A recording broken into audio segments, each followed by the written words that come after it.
নমস্কার, রিমিক্সা ইনোভেশন চ্যানেলে আপনাদের সবাইকে স্বাগত। আজ আপনাদের দেখাবো কন্ট্রোলারের খারাপ বা কন্ট্রোলার ঠিক আছে কিনা সেটা চেক করার, মাল্টিমিটার দিয়ে চেক করার পদ্ধতি। তো অনেক সময় গাড়ি না চললে আমরা তার প্রবলেমগুলো ভাবি কন্ট্রোলার বা মোটর বা ওয়্যারিং।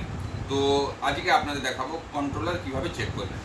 তো প্রথমে আপনারা এই মাল্টিমিটারটিকে সেট করে নিন বাজারে, মানে কন্টিনিউটি টেস্টে। তো কন্টিনিউটি টেস্টে এখানে সিলেক্ট করার জন্য আপনি রেড টার্মিনালে ব্ল্যাকটা লাগান আর প্রতিটা ফেজকে আপনি এক এক করে চেক করুন। তো আমরা ফার্স্ট চেক করব ব্লু। দেখুন এখানে 429 কাছাকাছি আপনাকে ইনপুট দিচ্ছে। দেন আমরা ইয়েলো চেক করছি, 430 কাছাকাছি আপনাকে ইনপুট শো করছে। নেক্সট আমরা গ্রিন ফেজে যাচ্ছি।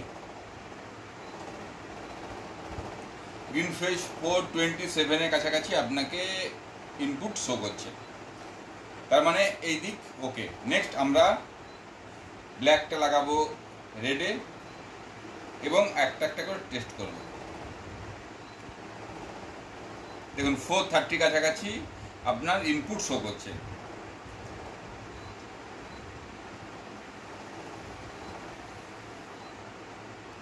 ফোর 26 কাছাকাছি আপনার ইনপুট শো করছে। দেন আমরা গ্রিনে যাব। গ্রিন, দেখুন গ্রিনে একটা বিপ আওয়াজ হচ্ছে এবং এখানে কিন্তু কোনো ইনপুট শো করছে না। এই গ্রিন ফেজ শর্ট আছে, যার ফলে মোটরে পাওয়ারে প্রবলেম হচ্ছে এবং মোটর কাজ করছে না। তো এইভাবে আপনারা তাৎক্ষণিকভাবে কন্ট্রোলারের প্রবলেম আপনারা চিহ্নিত করতে পারেন।